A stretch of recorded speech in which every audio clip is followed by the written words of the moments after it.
Good morning, everybody. Good morning, sir. So, what is the plan for today? What do you want to do something? Okay. So here I am presenting my slideshow with you. हमने जो है पिछली class में computer application for managers के अंतर्गत basics of computer start किया था और इसमें हमने जो है डेस्कटॉप मशीन के बारे में, हार्डवेयर सॉफ्टवेयर यूजर के इंटरैक्शन को देखा था। देन उसके बाद में हमने सॉफ्टवेयर की डेफिनेशन देखी थी, सॉफ्टवेयर के टाइप्स देखे थे, है ना। सिस्टम सॉफ्टवेयर, एप्लीकेशन सॉफ्टवेयर के हमने कॉन्ट्राडिक्टरी पार्ट देखे थे। सिस्टम सॉफ्टवेयर क्या होते हैं, किस तरह से काम करते हैं, ये पढ़ा था। ऑपरेटिंग सिस्टम के एग्जांपल्स देखे थे, जैसे विंडोज 10, विंडोज 7, 8 के मैंने एग्जांपल आपको दिए थे। Have you understood that? जी सर। फिर हमने एप्लीकेशन सॉफ्टवेयर्स की बात की थी कि एप्लीकेशन सॉफ्टवेयर्स क्या होते हैं। They are the software written in perform the specific task, ये हमने डिस्कस किया था। एमएस ऑफिस टैली के एग्जांपल देखे थे, है ना। देन एडवांटेजेस ऑफ कंप्यूटर हमारा आज शुरू करने वाले हैं नया topic. What are the advantages of computer? Computer के एडवांटेजेस क्या है, that we have to discuss today. आज हम इसको डिस्कस करने वाले हैं। So here we are starting our topic with you. हम यहाँ पे जो है अपना टॉपिक डिस्कस करते हैं। एडवांटेजेस ऑफ कंप्यूटर में कंप्यूटर का पहला एडवांटेज आता है स्पीड। यहाँ पे आंसर आ रहा है speed. Computer can carry out instructions in less than a minute of a second. Computer जो है एक सेकेंड के भी एक मिलियंस ऑफ पार्ट में, यानी एक सेकेंड के हम मिलियंस ऑफ फ्रैक्शंस करें, इतने कम समय में कोई भी वर्क परफॉर्म कर सकता है। तो हम देखते हैं कि किसी एक सेकेंड को, यानी एक मोमेंट को यदि हम 10 पार्ट में डिवाइड करें तो उसे हम मिली सेकेंड कहते हैं। 100 पार्ट में डिवाइड करें तो उसको हम माइक्रो सेकेंड कहते हैं, नैनो सेकेंड, पैको सेकेंड। ये यूनिट्स आपने पहले कभी सुनी है रुद्रिका? जी सर, सुनिए, मैंने बुक्स में भी अभी पढ़ी थी। फाइन, तो इसी का जो है डिटेल पार्ट हम देखने वाले हैं अभी आने वाली दिनों में। तो कंप्यूटर का पहला एडवांटेज हो गया स्पीड। सेकेंड एडवांटेज हो गया accuracy. Computer can do the calculation without errors and very accurately. Just for example Rudrika, मैं आपसे कहूं कि बेटा बताओ 2 + 5 कितने होते हैं, तो what should be your answer? 2 + 5। Sir 6। 2 + 5 = 6, 7, है ना। आपने एग्जैक्ट आंसर दिया। छोटा सा क्वेरी था, छोटा सा सम था, तो आपने सॉल्व कर दिया। अब यदि मैं आपसे क्वेश्चन करूं 2 + 5 - 7 × 9 / 11, बताओ क्या आंसर होगा? सर एकदम से मैं नहीं कर सकती इसको उसे। एग्जैक्टली। और यदि आप करोगी भी तो आपके जो आंसर है वो एग्जैक्टली एक्यूरेट नहीं आएंगे, जी सर। है ना। क्योंकि हम लोग जो है नॉर्मल कैलकुलेशन करते समय रूल्स एंड प्रोटोकॉल्स को फॉलो नहीं करते। मींस मैथमेटिक्स में जो बोर्ड मास है, हम बोर्ड मास को फॉलो नहीं करते हैं, नेचुरल कैलकुलेशन करते हैं, तो हमारे कैलकुलेशन में एक्यूरेसी नहीं पाई जाती। पर कंप्यूटर का एडवांटेज ये है कि हम उसको कोई भी टास्क देंगे तो according to the rules and regulations उसे फॉलो करेगा, तो हमारा जो आउटपुट होगा वो 100% एक्यूरेट होगा। So accuracy is the second another advantages of computers. Then third आता है diligence. कंप्यूटर में diligence है। Computer can capable of performing any task given to them repetitively. Computer किसी काम को करने में diligent है। Can you explain me the meaning of आवाज diligence? कट रही है आपकी।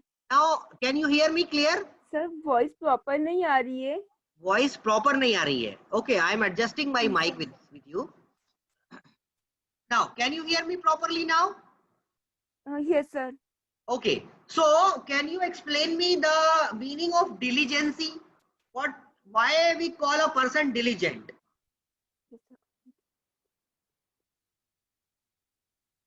कोई पर्सन डिलीजेंट है, इसका क्या मतलब लगाओगे आप? सर जो भी हम कंप्यूटर्स को एक कोई नहीं, टास्क दे अभी रहे, कंप्यूटर का मैं मीनिंग नहीं पूछ रहा हूँ। मैं पूछ रहा हूँ अगर मान लो मैं कहूँ कि कोई पर्सन डिलीजेंट है, तो इसका मीनिंग क्या लगाओगे आप? आई थिंक सर वो बार बार रिपीट भी कर सकता है उस चीज, उस प्रोसेस को। नहीं, डिलीजेंसी का मीनिंग ये होता है कि किसी भी काम को लेकर के हेक्टिक ना होना। मीन्स टू से कोई टास्क यदि आपको दिया जाए और आप उसे करने में आलसी महसूस करते हो तो यू आर नॉट डिलीजेंट, आप डिलीजेंट नहीं हो।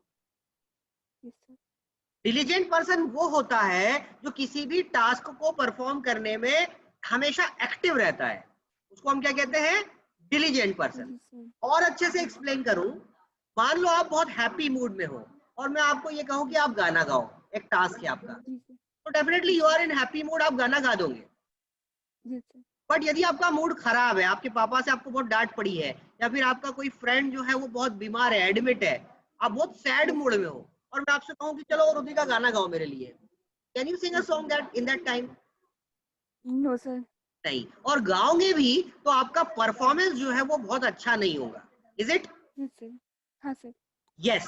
तो इसी कंडीशन का एग्जांपल देते कहते हैं कि यदि हमारे पे कंडीशन का इफेक्ट ना हो और हम कोई भी वर्क को करने में एक्टिव रहे, और जैसा हम नॉर्मल एनवायरनमेंट में वर्क परफॉर्म करते हैं, ऐसे ही ऑड एनवायरनमेंट में या नेगेटिव एनवायरनमेंट में होके अगर वो काम को कर देते हैं, तो हमारे लिए कहा जाएगा कि we are diligent, and this attribute और this specification is known as diligency. इस एट्रीब्यूट को हम यस क्या सर। कहते हैं? डिलीजेंसी। डिलीजेंसी। तो कंप्यूटर जो है वो डिलीजेंस है, कारण है वो मशीन है, वो ह्यूमन बीइंग नहीं है, उस पे भावनाओं का या एनवायरनमेंट का इफेक्ट नहीं पड़ता है। नहीं। ओके, नेक्स्ट इज जी sir. Storage capacity. Computer can store large volume of data and information on magnetic media. Computer जो है वो कई सारे अमाउंट में इंफॉर्मेशन को स्टोर कर सकता है, और जहां वो स्टोर करता है उसे हम कहते हैं मैग्नेटिक मीडिया। तो मैग्नेटिक मीडिया पे मीन्स हम मैग्नेटिक मीडिया का एग्जांपल यहाँ लेते हैं DVD, CD, pen drive, hard disk, ये सब कैसे मीडिया कहलाते हैं? Magnetic media. Magnetic media. तो इस पर डेटा को वो स्टोर करके रख सकता है, और हम एक छोटी सी कंप्यूटर चिप में कई सारी इंफॉर्मेशन, मतलब एनॉर्मस अमाउंट ऑफ डेटा, अलमारियों से भरी फाइल्स को हम एक छोटी सी मेमोरी चिप में स्टोर करके रख सकते हैं। रख सकते हैं। अनदर स्पेसिफिकेशन हम लोग आने वाली क्लास में डिस्कस करेंगे जो डिटेल में है। फिलहाल एक नया टॉपिक डिस्कस कर लेते हैं, history and evolution of computers. Computer का इतिहास कैसे रहा, या कंप्यूटर शुरुआत में जब था तो वो क्या किस प्रकार से डेवलप हुआ। तो हम 1945 के पहले की बात करते हैं। 1945 के पहले के टाइम को हम कहते हैं मैकेनिकल ईरा या मैकेनिकल काल, और 1945 के बाद का समय जो आया, जो अभी प्रेजेंट तक चल रहा है, इसको हम कहते हैं इलेक्ट्रॉनिक ईरा या इलेक्ट्रॉनिक काल। ये दो काल जो है, two eras are the history of evolution for computers. Computer के इतिहास के दो बड़े माइलस्टोन से दो बड़े काल है, मैकेनिकल ईरा और इलेक्ट्रॉनिक ईरा। यहाँ पर हम कंप्यूटर की जनरेशंस को 5 पार्ट्स में डिवाइड कर सकते हैं। पहला तो हम उसके दो अलग अलग जो ईयर्स है, 1945 के पहले का समय और 1945 के बाद का समय, मींस द मैकेनिकल ईरा और इलेक्ट्रोमैकेनिकल या इलेक्ट्रॉनिक ईरा। और सेकंड आता है जनरेशन। तो जनरेशन को हमने 4 पार्ट में डिवाइड किया, first generation computer, second generation computer, third generation और फोर्थ जनरेशन। तो यहाँ पर एक और जनरेशन आ जाती है, फिफ्थ जनरेशन, जो प्रेजेंट से बाद की है ना। प्रेजेंट से फ्यूचर की जनरेशन को हम क्या कहेंगे? Fifth generation. तो अभी जो है हम देखते हैं कि first generation was from 45 to 54, second generation in 55 to 64, and third generation was in 1965 to 74, and fourth generation was from 75 to till today. आने वाला फ्यूचर यानी कल से लेकर के आने वाले फ्यूचर का जो समय है वो कहलाएगा fifth generation. According to the examination you must have to remember the timing and this the days and the years कि फर्स्ट जनरेशन कब रही, सेकंड जनरेशन कब रही। So clear now? जी सर। नाउ आगे बढ़ते हैं, हम देखते हैं टाइप्स ऑफ कंप्यूटर। कंप्यूटर के टाइप, कंप्यूटर के टाइप को दो बेसिस पे जो है क्लासिफाई किया गया है, जिसमें पहला बेसिस हम लेते हैं पावर एंड साइज। कंप्यूटर में जो लगने वाली ऊर्जा है, मींस उसे इलेक्ट्रिसिटी है, और उसका जो साइज है उसके अकॉर्डिंग कंप्यूटर को हम पहले क्लासिफाई करते हैं। तो इसमें हम रखते हैं नंबर 1 पे लैपटॉप या palm top को, माइक्रो कंप्यूटर डेस्कटॉप कंप्यूटर को, mini computer main frame computer को, और finally super computer. Other basis हम लेते हैं, ये हमने जो पहला पार्ट देखा है जो मैंने आपको बताया अभी, types of computer on the basis of computing power and size. Computer के पावर और उसके साइज के अकॉर्डिंग उसको इन कैटेगरीज में हमने डिवाइड कर दिया है। Now the next topic about the languages of computer. Computer की लैंग्वेजेस क्या है भाई? Computer can only understand electronic signal. Computer की अपनी कोई लैंग्वेज नहीं है, वो केवल सिग्नल्स को समझता है। और वो सिग्नल कौन से होते हैं Rudrika? What are the signals of computer? Signal sir, जो कंप्यूटर की जो लैंग्वेज अपन लिखते हैं। ये मेरा पॉइंटर किस पे जो है हाईलाइट कर रहा है? Electronic electronic. तो कंप्यूटर के सिग्नल कौन से सिग्नल होते हैं? Electronic signal. Electronic signal. और ये इलेक्ट्रॉनिक सिग्नल से ही सिग्नलिंग लैंग्वेज क्रिएट होती है, जो कि पावर ऑन और पावर ऑफ पे बेस करती है। Current means electricity power. और इलेक्ट्रिसिटी पावर में आप जानते हो कि दो पॉइंट होते हैं। आपने कभी किसी इलेक्ट्रिक पोर्ट को ध्यान से देखा, उसमें दो होल्स होते हैं, और क्या, जिसमें हम पिन हाँ सर। लगाते हैं। मोबाइल चार्जर कभी हाँ देखा सर। आपने? मोबाइल चार्जर में दो पिन होती है। हाँ हाँ सर। तो जब हम इलेक्ट्रिक बोर्ड में इसे लगाते हैं तो इलेक्ट्रिक बोर्ड के वो जो दो होल्स है, एक होल में पावर नहीं होता है और दूसरे होल में पावर होता है। एक को हम कहते हैं न्यूट्रल। तो न्यूट्रल को हम क्या मानते हैं? ऑफ। ऑफ का मीनिंग क्या होता है बेटा? स्विच करना, उसे ऑफ बंद नहीं, कर देना। यहाँ क्या हाईलाइट हो रहा है, देखो जरा स्क्रीन पर। Current, sorry, current not flowing, मतलब करंट फ्लो नॉट नहीं होना फ्लोइंग। उसका करंट। न्यूट्रल का मतलब जी होता है करंट नॉट फ्लो, मतलब करंट का फ्लो नहीं हो रहा है। और वो उसी इलेक्ट्रिक जी पोर्ट में सर। दूसरा होल जो होता है, उसको हम क्या काउंट अप करते हैं? Current flow on. ऑन का मीनिंग क्या होता है? Current flowing. Current flowing. यानी ऑन का मतलब होता है करंट फ्लो हो रहा है, और ऑफ का मतलब होता है करंट फ्लो नहीं हो रहा है। नहीं। जी सर। न्यूमेरिकल लैंग्वेज में करंट फ्लो नहीं हो रहा है, इसको हम कहते हैं जीरो। Yes sir. और करंट फ्लो हो रहा है, इसको हम काउंट करते हैं वन। फन। ठीक है? तो करंट फ्लो यस हो सर। रहा है और करंट फ्लो नहीं हो रहा है। नहीं ओके, सर। सो जी sir. I am pausing my video for some time, just wait, मेरा एक कॉल आ रहा है। Next topic now. मैंने जैसे अभी कहा कि ऑफ को हम क्या मानते हैं बेटा? सर, ऑफ को हम मानेंगे करंट नॉट फ्लो। और न्यूमेरिकली क्या प्रेजेंट करेंगे? जीरो। जीरो। और ऑन को हम क्या न्यूमेरिकली प्रेजेंट करेंगे? Current flowing. और न्यूमेरिकली क्या उसको रिप्रेजेंट करेंगे? Sorry, one. वन, है ना? तो अभी जैसे बताया जी था सर। मैंने, करंट फ्लो नहीं हो रहा है तो जीरो, और करंट फ्लो हो रहा जी है सर। उसको वन। तो कंप्यूटर वन। की जो अपनी लैंग्वेज है, according to the numerical symbols, they are known as which language? Binary language. Binary language. तो अगर हम देखें, हमको नेचुरल फॉर्म में कहना है कि भाई कंप्यूटर की अपनी language, what is the language of computer, तो जवाब क्या देना चाहिए हमें? Binary language. Binary language. यानी क्वेश्चन कोई पूछे भाई what is the language of computer, तो आंसर क्या दे देंगे हम? Binary language. Binary language. और किन दो सिंबल पर बेस्ड है बाइनरी लैंग्वेज? जीरो वन के फॉर्म में, ऑन और ऑफ। अंडरस्टूड? जी सर। या, सो ये जीरो और वन को हम जब कैलकुलेट करते हैं तो स्टार्ट होती है बिट से, आगे बाइट, किलोबाइट, मेगाबाइट और गीगाबाइट, और भी आगे यूनिट्स है। हम जैसे सिलेबस को आगे बढ़ाएंगे, ये मेमोरी मेजरमेंट या कंप्यूटर मेमोरी मेजरमेंट का एक यूनिट हम पढ़ेंगे, जिसमें आपको और डिटेल में पढ़ने जी को सर। मिल जाएगा। फिलहाल जी ये कंप्यूटर के जो बाइनरी लैंग्वेज न्यूमेरिकल्स है, जीरो एंड वन, जी दे सर। कैन बी जी calculate sir. In the terms of bits, bytes, kilobytes, bytes. Megabyte and gigabyte. Understood? जी sir. Now coming to the next point, computer network. अब कोई पूछे भाई computer network क्या होता है, तो आंसर है a computer network is an interconnection of computers to share resources. Computer में कई सारी इंफॉर्मेशन होती है फाइल्स के फॉर्म में, तो उन जी फाइल्स सर। को जब आपस में शेयर करना हो, एक कंप्यूटर ए है मान लो और एक कंप्यूटर बी है मान लो, तो ए और बी जी सर। एक दूसरे की इंफॉर्मेशन को या रिसोर्सेज को शेयर करना चाहते हैं। इनको शेयर जी करने के सर। लिए आपस में इंटरकनेक्ट किया जाता है, और यही जी सर। इंटरकनेक्शन आगे जाकर के क्या कहलाता है? Computer network. Computer network. Term clear हुई कंप्यूटर नेटवर्क की? जी sir. Computer network is a internet interconnection of computers to share resources. जी सर। अब ये रिसोर्सेज क्या हो सकते हैं? ये रिसोर्सेज हो सकती है information, load, devices, files, folders, etcetera. Understood? जी सर। जी सर। नाउ आगे बढ़ते हैं। अगला टॉपिक है types of computer network. Computer network कितने प्रकार का हो सकता है? तो computer network can be a part of according to the basis of size. आकार के आधार पर यदि हम लोग कंप्यूटर के नेटवर्क के क्लासिफिकेशन करें, तो पहला होता है लैन।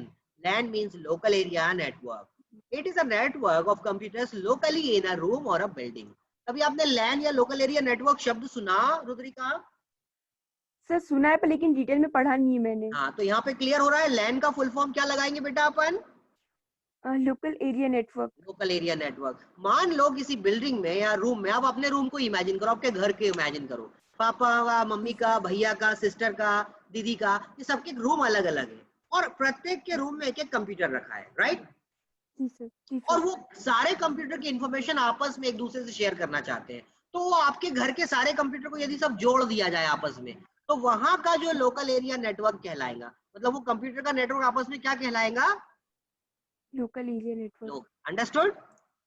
जी सर। दूसरा होता है अकॉर्डिंग टू साइज में वाइड एरिया नेटवर्क या वैन, WAN। वैन का मतलब जी होता सर। है wide area network. Area it is network. A network of the computer spread widely geographically. मतलब यदि मान लो एक शहर में या एक महानगर में कोई कंप्यूटर्स का नेटवर्क बना दिया जाए, यानी पूरे खंडवा शहर के सारे कंप्यूटर को आपस में जोड़ना है, तो जब ये जुड़ जी सर। जाएंगे तो खंडवा शहर का पूरा नेटवर्क क्या कहलाएगा? Wide area network. Wide area network, understood? जी सर। नेक्स्ट आगे बढ़ते हैं। बेनिफिट्स ऑफ कंप्यूटर, कंप्यूटर के फायदे। कंप्यूटर के फायदे क्या है भाई? इंफॉर्मेशन शेयरिंग में, डिवाइस शेयरिंग में, लोड शेयरिंग में, मोबाइलिटी में, फास्ट कम्युनिकेशन में, एनीवेयर एनी टाइम बैंकिंग में। आपका होमवर्क ये है कि कंप्यूटर के ये जो बेनिफिट्स मैंने आपको यहाँ लिख के दिए हैं, ये स्लाइड जी नंबर सर। 14 में, आपको इनमें से कोई प्रॉब्लम आ रही हो, कुछ समझ में नहीं आ रहा हो, तो नेक्स्ट क्लास में हम इस पे चर्चा करेंगे, आप क्वेरी कीजिएगा, जी सर। क्योंकि लोकल लैंग्वेज है, मुझे नहीं लग रहा है कि इसको समझाने जैसा है, बट फिर भी यदि आपको लगता है कि सर समझ में नहीं आया, तो ये इन पर आप क्वेरी मुझसे अगली क्लास में करिएगा। जी सर। आगे बढ़ते हैं। इंटरनेट क्या है? Internet means what? तो internet is a huge network of computer network. यदि अभी हमने थोड़ी देर पहले नेटवर्क देखा ना, नेट टाइप्स ऑफ नेटवर्क में हमने लिखा लैन और जी वैन, तो यदि हम जी लैन सर। और वैन को और ह्यूज कर दे और स्प्रेडेड कर दे, तो ये जब जी लोकल सर। एरिया नेटवर्क और वाइड एरिया नेटवर्क और बिगेस्ट लेवल पे बड़ा हो जाता है, तो उसको हम क्या कह देते हैं? इंटरनेट। इंटरनेट। इंटरनेट का मीनिंग होता है interconnected network. Interconnected network, Khandwa का नेटवर्क, इंदौर का नेटवर्क, भोपाल का नेटवर्क, जबलपुर का नेटवर्क, सब आपस में जुड़ गए। ऑल इंडिया जी के सर। नेटवर्क आपस में जुड़ गए, ऑल वर्ल्ड के नेटवर्क आपस में जुड़ गए, तो ये एक बिगेस्ट नेटवर्क बन गया। और इस बिगेस्ट नेटवर्क को हम किस टर्म से जानते हैं? Internet. Internet. So internet is a huge network of computer networks. Computer networks का सबसे विशाल समूह इंटरनेट कहलाता है। Internet provides many services. Internet के द्वारा हमको बहुत सारी सर्विसेज मिलती है, जैसे ईमेल, ईमेल मतलब electronic mail, world wide web WWW, remote login telnet, file transfer FTP। These are the services of internet. Question आता है 2 मार्क्स का एग्जाम में कई बार, या ऑब्जेक्टिव में, कि व्हाट इज या what are the services of internet. Internet के सर्विसेज या इंटरनेट की सेवाएं क्या है, तो आप इनका जवाब यहाँ पर इनसे जी दे सर। सकते हैं। अंडरस्टूड? जी सर। जी सर। आगे बढ़ते हैं। अगला टॉपिक है, ये हमारा सेशन यहाँ पे एंड हो जाता है। कोई क्वेरी हो तो आप मुझसे पूछ सकते हैं, you can ask me the query. अगला सेशन हमारा रहेगा CPU या सेंट्रल प्रोसेसिंग यूनिट पर। 17th ऑफ स्लाइड से हम शुरू करेंगे। हमने अभी खत्म कर दिया जो हमने शुरू किया था फर्स्ट स्लाइड डेस्कटॉप मशीन से। अंडरस्टूड? जी सर। तो जी 17th सर। स्लाइड पे हम लोग चले गए थे और 17 स्लाइड्स को जो है हमने रिवाइज कर लिया था। तो हमने 17 स्लाइड्स यहाँ पे कंप्लीट कर ली है। अभी अगर आपको कोई प्रॉब्लम आती है इन ऑप्शंस में या इन स्लाइड्स में, तो you can ask me the query belongs to the slides. Okay? जी सर। 17 नंबर की स्लाइड हमने कवर करना है आने वाली क्लास में। टोटल नंबर ऑफ स्लाइड इस प्रेजेंटेशन में 85 है। अगली क्लास में हम लोग जो है 17 नंबर की स्लाइड से स्टार्ट करेंगे। तो आपको जी अगर सर। कोई डाउट होता है तो इन 16 स्लाइड्स में आप क्वेरी मुझसे नेक्स्ट क्लास में करेंगे। अंडरस्टूड बेटा? जी सर। जी sir. So we have done, I think some 2 or 3 chapters from first unit. हमने पहली यूनिट से जी सर। 3-4 चैप्टर कंप्लीट करे हैं। आप सिलेबस जी को सर। ऑब्जर्व कर लीजिएगा। नेक्स्ट क्लास हम लोग जी यहीं से स्टार्ट करेंगे 17th ऑफ स्लाइड से, इसी प्रेजेंटेशन के कंटिन्यूएशन में। अंडरस्टूड? जी सर। तो जी here sir. I am sir, ending. हाँ बोलिए बोलिए। सर अभी जो एग्जाम में आप कैसे पैटर्न्स मतलब प्रिपरेशन कैसी करें? MCQ आपको 20 क्वेश्चन मिलेंगे। 20 क्वेश्चन मल्टीपल चॉइस बेस्ड रहेंगे और वो गूगल ठीक है। क्लासरूम में जो गूगल फॉर्म होता है उसमें एग्जाम होगा। मैं आपको लिंक शेयर करूंगा ग्रुप में या गूगल क्लासरूम में। उस लिंक को आप विजिट करेंगे तो एक फॉर्म आपके पास खुल जाएगा वो पूरा क्वेश्चन पेपर है, क्वेश्चन पढ़ना है, उसके 4 ऑब्जेक्टिव होंगे, 3 गलत 1 सही, सही आंसर को टिक करना है और सबसे लास्ट क्वेश्चन के बाद एक बटन होगा सबमिट। वो सबमिट बटन पे क्लिक करोगे तो क्वेश्चन पूरा सॉल्व किया हुआ मेरे पास आ जाएगा। Okay sir. तो अभी जो MST एग्जाम होने वाला है उसमें आपको जो है MCQ बेस्ड क्वेश्चन मिलेंगी, लिंक दे देंगे आपको। वो लिंक आपको जो है टाइम पीरियड में आधा घंटा या 1 घंटा आपको मिलेगा, जिसमें 20 या 30 क्वेश्चंस होंगे। आपको वो क्वेश्चंस अटेम्प्ट करना है और वो सबमिट करना है। अंडरस्टूड? जी सर। और यदि उस एग्जाम को लेकर के मन में कोई भी क्वेरी रहती है तो you can ask me any time, you can come to university by permission. आप जो है कोई भी टाइम पे अपॉइंटमेंट लेके यूनिवर्सिटी आ सकते हैं, बाकी सारे फैकल्टीज के साथ साथ मुझसे भी मुलाकात कर सकते हैं। ओके रुद्रिका? जी sir. So here I am finishing my today's lecture. If you are having any query, you can text, you can mail, or you can give any message over my WhatsApp group. We will continue from Tuesday because our lecture day on next week is Tuesday. Okay, beta? जी sir. जी sir. So take care yourself and stay safe. Thank you. जी sir. Thank you sir.